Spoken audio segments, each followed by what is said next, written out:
Dios los bendiga, queridos hermanos de la Iglesia Defensores de la Fe de Guayama y de todos los amigos que esta lección posteriormente la estarán sintonizando en el canal Aurora. Para la mañana de hoy, que es el domingo 27 de marzo del 2022, se encuentra esta lección en el Evangelio según San Juan, capítulo 10. Este capítulo 10 tiene varias divisiones. La primera de ellas es la parábola del redil, la otra es Jesús el buen pastor, y después nos habla sobre el rechazo que los judíos tuvieron de Jesús. Vamos entonces a dar a manera introductoria algunos comentarios sobre estos componentes. En primer término, cuando se habla de el redil, ¿a qué se refiere el redil? Como dice aquí en estos primeros versículos, de cierto os digo, el que no entra por la puerta en el redil de las ovejas, sino que sube por otra parte, ese es ladrón y salteador.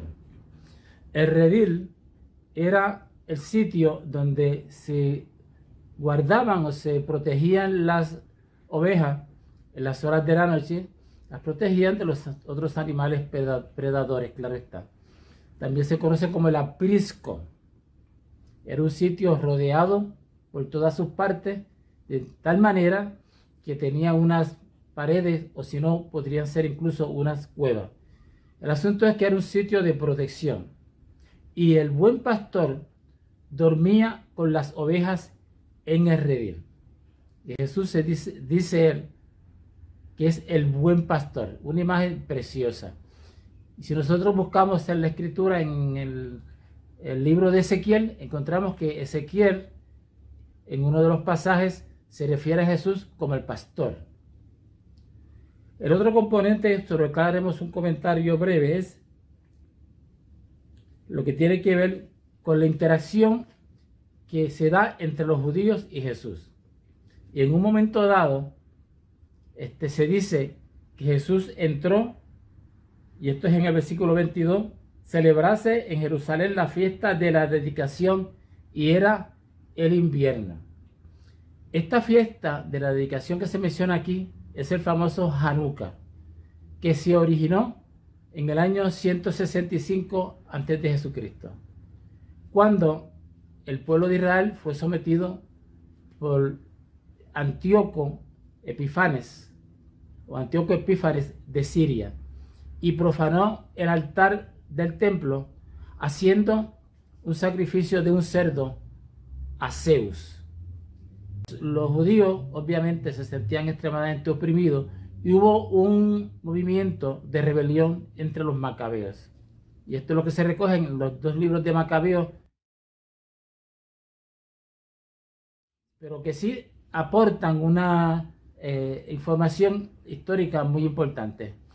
Ellos estuvieron dando una batalla y finalmente prevalecieron y pudieron obtener la liberación política. A partir de esta época, debo decir, comenzaron a celebrar este día y lo hacían encendiendo 7 velas, en realidad 8 velas. Y esto lo hacían en un candelabro que tenía 7 velas, que se conoce como el menorá. Y había una octava vela con el cual se encendían las que estaban ahí día tras día, porque en este periodo de la opresión en que los macabeos fueron utilizados por Dios para liberar a su pueblo, sucedió un milagro, y es que estas velas del candelabro se encendieron una tras una durante una semana milagrosamente. Por lo tanto, el Hanukkah, que usualmente lo celebran los judíos en el mes de diciembre, consiste en encender estas velas de izquierda a derecha durante 8 días. Por eso se conoce como la fiesta de las luces. Otra parte de este pasaje que requiere una explicación es cuando los judíos una vez más acusan a Jesús de blasfemo. Y cuando le dice, ¿cómo tú te haces Dios? Y Jesús entonces les hace referencia a que las escrituras, en algunas ocasiones, Dios a ciertas personas en particular los denomina dioses. Y esto se encuentra en el Salmo capítulo 2 y también en el capítulo 2 de Éxodo. Pero en este caso en particular, cuando Jesucristo habla de sí mismo, no lo habla en el término de dioses, sino en Él como Dios. Y por eso es que los judíos lo acusaban de ser blasfemo. Así que este pasaje del capítulo 10 de Juan tiene unas enseñanzas bellísimas. Una vez más, enfatiza que Jesucristo es Dios. La doctrina de Jesucristo como Hijo de Dios.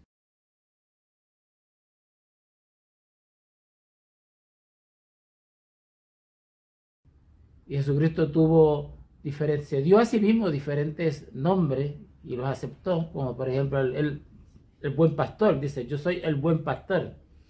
También habló a sí mismo acerca de él como la luz del mundo. Y así hay una serie de nombres que quizás en otra ocasión podamos hacer una enumeración que ayudan a comprender la dimensión teológica de Jesucristo como Dios. Y cuando él dice, a manera de ejemplo, que se refiere a sí mismo como el Hijo del Hombre, ¿qué quiere decir esto? Que él está ahí enfatizando su naturaleza humana. A la misma vez que Dios es humano porque es el Hijo del Hombre. Así que vamos a adentrarnos ahora en la escuela bíblica, en este estudio que promete ser extremadamente revelador e instructivo, sobre todo para afianzarnos más en la fe. Adelante, hermanos.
Muy buenos días, queridísimos hermanos. Como decía el apóstol San Pablo, amados hermanos. Estamos aquí, como siempre, en la clase del Señor.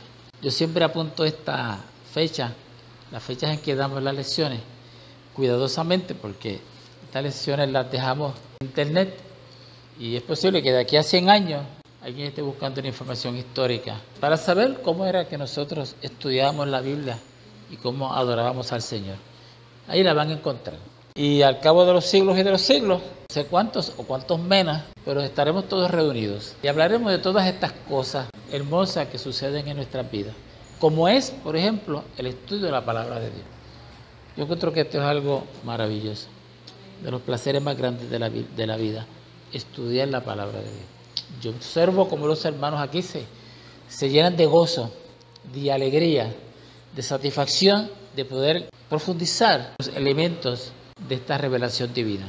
Y para eso nada mejor que este Evangelio según San Juan, que ya llevamos aquí varios domingos estudiándolo y que yo, mientras más lo leo y mientras más lo estudio, veo cómo consistentemente, persistentemente, lo que se nos quiere revelar en este Evangelio es que Jesús es el Hijo de Dios.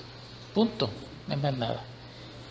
Que esa es la doctrina más fundamental del Evangelio de nuestro Señor Jesucristo. Cuando Él se revela, la revelación de Dios trasciende el universo entero y llega aquí a nosotros, estas criaturas que estamos aquí entrándonos a tiro por cualquier bobería, y se ocupa de nosotros y nos dice: mire, ustedes son mis criaturas, yo los amo y yo soy el Hijo de Dios y yo he provisto este plan para vuestra salvación. Porque ustedes saben muy bien que si la salvación no viene del cielo, ustedes, mis criaturas que yo he criado, no van a hacer otra cosa que destruirse a sí mismas. Así que es tan sencillo como esto. Y para que eso fuera una realidad, Él tenía que ser Dios mismo. Y por eso fue que lo crucificaron. No hay más nada que buscar.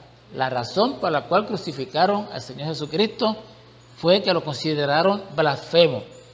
Y una y otra vez se nos dice en este Evangelio cómo es que los fariseos y los enemigos de Él, los judíos enemigos, le señalaban eso y se escandalizaban y se llenaban de rencor, porque Él claramente decía que Él era el Hijo de Dios, que Él era Dios. Y ellos mismos así lo entendieron, porque de eso lo acusaron cuando le dijeron: ¿cómo tú, que eres hijo de José y María, igual que a nosotros, que te vimos crecer, cómo tú vas a decir que tú eres Dios? Y aún en nuestros tiempos, para muchas personas se les hace muy difícil entender y bregar con esa realidad. Pero es la realidad básica, fundamental para nosotros. Y es lo que establece la diferencia entre lo que es el Evangelio y lo que son otras religiones. Esto no es una religión más que se le inventó Confucio o Mahoma o Buda. Esta es la revelación que baja del cielo hacia nosotros. Así que vamos a entrar de lleno en este capítulo 10 del Evangelio según San Juan. Aquí lo que tenemos pautado, ¿verdad?, según el material que nosotros estudiamos regularmente, es lo que está en ese capítulo 10, versículos 14, y lo que leímos aquí en la lección. Pero a mí siempre me gusta darle un trasfondo más general de ese capítulo en su totalidad, porque es bueno para esa comprensión y también porque hay tanto material ahí hermoso, rico, que me da trabajo dejarlo a un lado y no traérselo y por lo menos comentarlo, aunque sea brevemente, en el contexto de este capítulo donde está la porción que estamos estudiando. Entonces, para esos fines, usted sabe que a mí siempre me gusta puntualizarle aquellos aspectos de la lectura que necesitan una aclaración para entonces tener una mejor comprensión. Así que este capítulo se divide en tres partes. Uno donde habla de redil, otra donde habla del pastor, de Jesús como el pastor el buen pastor. Y la otra donde se trae lo de siempre, que es la controversia con los judíos. Así que nosotros vemos aquí pastor, la palabra pastor que aparece cuando Jesús dice yo soy el buen pastor. Ahora, esto si nosotros buscamos en la Biblia podemos encontrar que ya en Ezequiel, el capítulo 34 de Ezequiel, versículo 23, nosotros vemos que ya la Escritura está usando esta imagen de Jesús como el pastor. La otra palabra que debemos comentar un poco es redil. ¿Qué es un redil? Mire, esta palabra yo la llevo escuchando desde que niño. Redil, el hermano llegó a redil, es parte de nuestro redil. Y uno como que a veces no se pregunta el significado como tal. El redil es lo mismo que aprisco. Aprisco. Vamos a utilizar, esa palabra la van a ver también en la Biblia, aprisco. ¿Y qué era? Bueno, los pastores de ovejas, ustedes deben saber que en esta región, en esa época y aún hoy en día, una de las principales actividades ganaderas es el criar y la industria de las ovejas. Y era así en esta época, sí que era fundamental para ellos. Ahora, unas ovejas necesitaban ser cuidadas, no solamente durante el día para llevarlas a los diferentes sitios donde hubiera pastos para ellas alimentarse, sino que por la noche tenían que tener un cuidado especial. Entonces ellos le llevaban al redil. ¿Qué era el redil? El redil era un sitio donde ellas estaban protegidas, estaba cercado de diferentes cosas. Era lo mismo que el aprisco. Y el redil también se podía ver también como, y se utilizaba en algunas ocasiones como cuevas. A veces las cuevas las utilizaban como redil, porque era donde podían traer las ovejas para que estuvieran resguardadas de los predadores, ¿verdad? Porque los predadores son muchos. Ahora, una cosa que hacía el pastor de las ovejas era que cuando él las traía al redil, él se quedaba con ellas en el redil. Él las cuidaba durante el día, pero también cuando estaba en ese sitio que estaba seguro, todavía garantizaba más su seguridad quedándose con ellas. Así que esa es la imagen que nosotros tenemos de nuestro Señor Jesucristo. Es el pastor que cuida sus ovejas, que las pastorea, las trae al redil y las cuida de todo peligro. Ahora, para entrar a ese redil se entraba por una puerta. Y Jesucristo dijo que Él era esa puerta para entrar a ese redil. Por eso es que en nuestros días, y desde que yo era pequeño, no sé de cuántas décadas o siglos será esa, se habla el estar dentro de la iglesia, el ser parte de una comunidad de cristianos, como ser parte de un redil. Otra palabra que va a salir aquí, que ha salido anteriormente, es la de loco. Una de las cosas de las cuales se acusó al Señor Jesucristo era loco. Este hombre está loco. Como bien dijo hace unas cuantas lecciones atrás la hermana Adelaida, que ellos pensaban que él estaba loco. Una persona que dice que yo soy Dios. Bien. Lo otro es el pórtico, que en la lectura de este capítulo va a encontrar que Jesús en un momento dado pues entra al pórtico del templo. ¿Qué era el pórtico? Bueno, a la entrada del templo había una galería. ¿Sí? Es como que si uno va a entrar aquí a este templo, en vez de entrar directamente aquí a la nave, como que antes de entrar aquí había unas columnatas y hay una galería por donde se pasaba antes de entrar al templo como tal. Cuando se lo mencione, que lo tengan presente.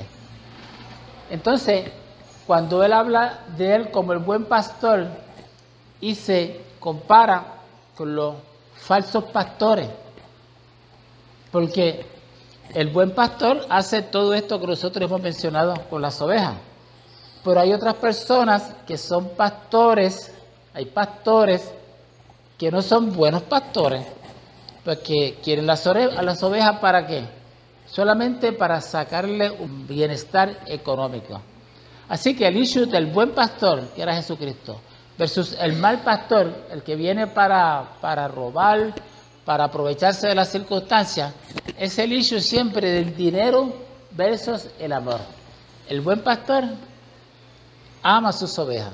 Como hay un himno bien bonito, que quizás lo podemos cantar, que dice, ama el pastor sus ovejas. La razón, la motivación de su conducta, de su funcionamiento, de su ejecutoria, es el amor. Fíjense que toda conducta tiene una motivación. No existe, eso lo dicen los psicólogos. No existe una sola conducta sin motivación. Y todo lo que uno hace todo el tiempo es una forma de conducta. Si usted habla, es una conducta, pero si usted se calla, eso también es una conducta. Si usted habla, usted tiene una motivación, pero si usted se calla, usted también tiene una motivación. Así que la motivación esencial del buen pastor, del cual es el ejemplo supremo, Jesucristo, es el amor, versus el buen pastor, que es el asalariado. Eso quizás en nuestros tiempos también lo podemos ver, ¿verdad?, en nuestras iglesias. A mí no me gusta mucho estar criticando a nadie, pero a veces eso salta a la vista, de que hay personas que son líderes de una iglesia, pero están por un salario. Y en esto no se puede estar por un salario. Claro, que el obrero entiende de su salario. Si una persona tiene una familia y es parte de una iglesia y está haciendo todas sus funciones, pues esa persona pues hay que recoger ofrenda y hay que darle un salario porque él necesita vivir. Pero esa no es su motivación principal. Esto no es un trabajo como cualquier otro. Aquí esto se hace con dinero y sin dinero. Entonces, si yo como eso porque se hace por amor. Esa es la gran diferencia. En otra parte, ellos se quejan donde el Señor Jesucristo y le dicen, pues, ¿cómo tú te atreves a decir que eres Dios? Y el Señor entonces le cita el Salmo 87:6.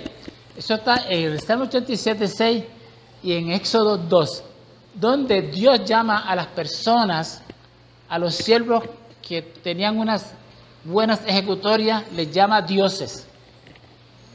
Ustedes son dioses, pero cuando Jesús habla de Él en esos términos, no habla de dioses. Él habla de Dios en singular, no en plural. Y eso lo entendieron muy bien los judíos, los fariseos, los publicanos y los escribas. Cuando Él decía que era Dios, no era en la designación esta histórica, escritural, que se hacía en algunos casos, en 2 ocasiones solamente, donde se refiere a esas personas como dioses. No, pero él se lo está trayendo porque él le dice, ustedes miren que aceptan todas las escrituras y aceptan que eso es así, porque ustedes no cuestionan cuando Dios llamó dioses a esos buenos siervos. Pues yo les digo, yo no soy uno de esos buenos siervos que Dios llama dioses, yo soy Dios mismo. Y ahí es que yo me imagino esos escribas benditos, esta pena le da a uno, porque ellos no podían entender eso. Decían que estaba loco, que era blasfemo, y se llenaban de ira, y eso los llevó ¿a qué? A lo que vamos a estar conmemorando próximamente, la crucifixión de nuestro Señor. Bueno, en el versículo 10 de este capítulo, el versículo 23, y eso sí lo voy a pedir que lo localicen, versículo 10, capítulo 10, versículo 23, y debe ser que uno lo puede localizar, donde dice, el versículo 22 realmente, el versículo 22, donde dice, celebrábase en Jerusalén la fiesta de la dedicación. Era invierno. ¿Lo consiguieron? Entonces ustedes se preguntan, ¿qué era la fiesta de la dedicación? Yo tengo un video dedicado a eso. Este es el famoso Hanukkah de los judíos. ¿Qué era lo que se celebraba en el Hanukkah? Esta se llama la fiesta o la celebración de la dedicación. Bueno, en el año 165 antes de Jesucristo, el rey de Siria, entonces, que era Antíoco Epífanes, estaba ya dominando a Jerusalén, ya había conquistado al pueblo judío. Y esta gente, este rey en particular, Antíoco Epífanes, hizo una gran blasfemia, que fue que él en el templo de Salomón, en el altar del templo, él trajo un cerdo y se lo dedicó y lo sacrificó a Zeus, al dios Zeus. Es una gran profanación. Esa gran profanación es una de las cosas más tristes en la historia del pueblo de Israel. Hubo un grupo de personas que se conocieron como los macabeos. Esta gente hicieron una resistencia y pudieron librarse del dominio de los sirios. Ese libro de los macabeos es uno de los libros que está en la Biblia católica, no está en la Biblia protestante, no es parte del canon judío como tal, por eso es que no está en la Biblia evangélica, pero sí tiene una información que es valiosa. Se llama Primera Macabeo y Segunda Macabeo, y en la Biblia católica está antes de Esther y después de Esther. Eran dos libros, realmente uno es la continuación del otro. Entonces, esta fiesta del Hanukkah consiste en que ellos tienen un candelabro que tiene 7 velas. Ustedes lo han visto por ahí en diferentes sitios. 7 velas. Se llama menora o menorá. Se escribe M-E-N-O-R-O-A. Cuando ellos ponen las velas, ellos las ponen de derecha a izquierda. Pero cuando las van a prender, las prenden de izquierda a derecha. Entonces, durante una semana, usando esta vela adicional, cada día ellos van prendiendo una vela durante una semana. Esto se llama la fiesta de las luces de los judíos. Y están conmemorando la liberación de los sirios que se llevó a cabo a través de los macabeos. De hecho, hay un juguetito que se llama Dresden, que es como un trompito. Y es que como los judíos, durante el dominio de Antíoco, de los sirios, ellos no podían leer la Biblia, que en este caso era el Torá, ¿verdad? Era el Pentateuco, los primeros 5 libros lo que tenía. Entonces ellos, para que los sirios no los descubrieran, simulaban que estaban jugando, como con un trompito, el Dresden. Y así ellos leían la Biblia y se ocultaban de esa manera. Por eso es también, ustedes van a ver en el mundo judío, que esto es un juguete que tiene un significado muy especial. Bueno, pues entonces en ese día que los judíos celebraban esas cosas, que las siguen celebrando hoy en el día de hoy, de hecho las celebran para la época de las Navidades, casi coinciden, es como decir que son las Navidades de los judíos, pero no son Navidades obviamente, porque son una fiesta judía. En ese día que ellos estaban celebrando esa liberación, que fue en el año 165 antes de Jesucristo, pues ellos lo mencionan ahí, y es bueno que nosotros sepamos de qué se trata. También hacen aparición en este capítulo un poquito más adelante varios de los nombres de Jesús. Uno de los nombres de Jesús es Hijo del Hombre. El nombre de Jesús que más él mismo utilizaba era este, Hijo del Hombre. ¿Qué significa Hijo del Hombre? Que él tenía una naturaleza humana. Eso es lo que apunta. Bien sencillo, no hay que buscarle muchas explicaciones a esto. También se llama a sí mismo como pan de vida. Y se llamó a sí mismo la luz del mundo. Y en la lección que vamos a estar explicando hoy, ¿él es cuál? El buen pastor. El nombre que vamos a estar considerando hoy es el del buen pastor. Entonces nos vamos a ir ahora a la porción bíblica que tenemos ante nuestra consideración, pero no sin antes preguntarle a ustedes si tienen dudas, comentarios sobre estas cuestiones básicas que hemos expuesto para facilitar el entendimiento de este corto pasaje que tenemos aquí ante nuestra consideración. Ok, vamos entonces a empezar con el hermano Paco.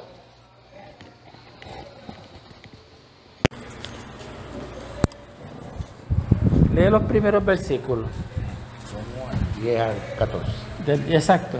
Yo soy el buen pastor y conozco mis ovejas y las mías me conocen, así como el Padre me conoce y yo las conozco.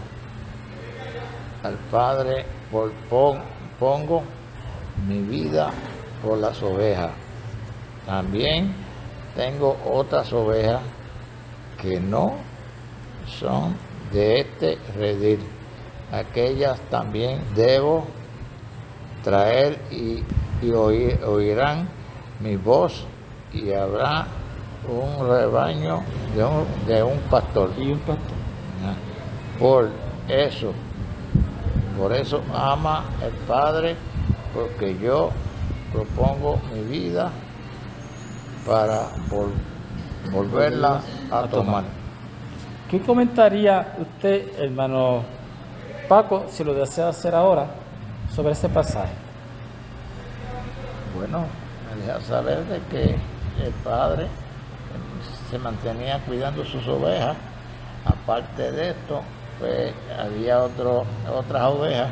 Muy bien, ese es un punto bien importante. Que no estaban en el redil.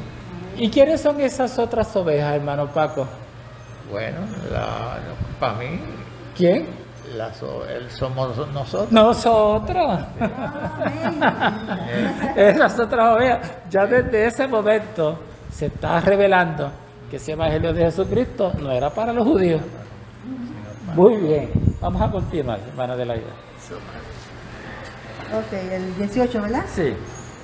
Nadie me la quita, sino que yo de mí mismo la pongo. Tengo poder para ponerla y tengo poder para volverla a tomar. Este mandamiento recibí de mi Padre. Mis ovejas oyen mi voz y yo las conozco y me siguen. ¿Sigo? Sí. Y yo les doy vida eterna y no perecerán jamás. Y nadie las arrebatará de mi mano. Mi Padre que me las dio es mayor que todos y nadie las puede arrebatar de la mano de mi Padre. Yo y el Padre uno somos. Entonces los judíos volvieron a tomar piedras para apedrearle. Jesús les respondió: muchas buenas obras os he mostrado de mi Padre. ¿Por cuál de ellas me apedráis? Le respondieron los judíos, diciendo: por buena obra no te apedramos, sino por la blasfemia, porque tú, siendo hombre, te haces Dios. Amén. Aquí está bien claro que Jesús dice que él pone su vida y Él la vuelve a tomar. Porque hay predicaciones por ahí que dicen que a Él lo mataron. Él no lo mataron. A Él dio su vida y Él la tomó para atrás. Y lo más que a mí me emociona es que Él es nuestro pastor. Y el amor que el pastor siente, que el amor que Él siente por nosotros es algo extraordinario. Y eso es todo. Muy bien. Jehová es mi pastor.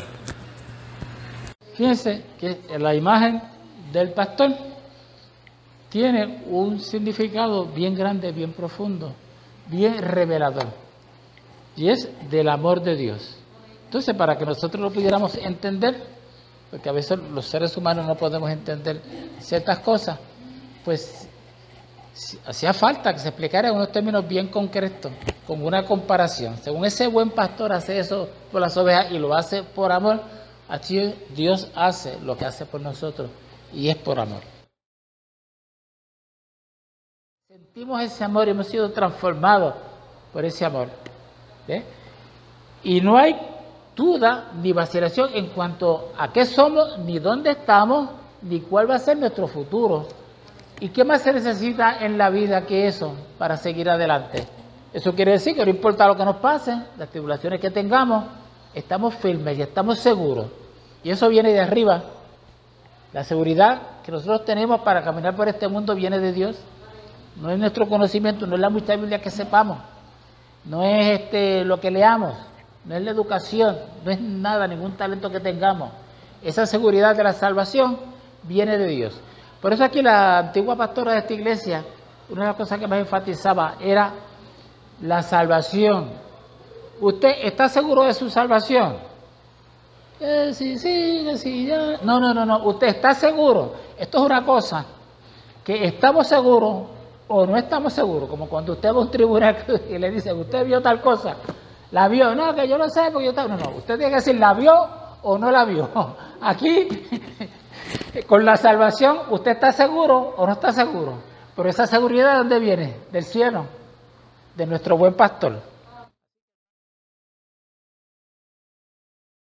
En cuanto a la interpretación de esta parte, hay mucho por lo cual se podría estar hablando, que de aquí salen 40 sermones, pero no vamos a estar en eso en este momento. sino que tenemos este mensaje claro. Entonces yo les pregunto si quieren añadir algo, comentarlo. Pues vamos a repetir el Salmo 23. Jehová es mi pastor, nada me faltará. En lugares de delicados pastos me hará descansar. Junto a agua de reposo te pastoreará. Confortará, me guiará por senda de justicia. Aunque ande en valle de sombra de muerte, no temeré mal alguno, porque tú estarás conmigo. Tu vara y tu callado me infundirán aliento. Ciertamente el bien y la misericordia me seguirán todos los días de mi vida, y en la casa de Jehová moraré por largos días. Aleluya. Gloria a Dios.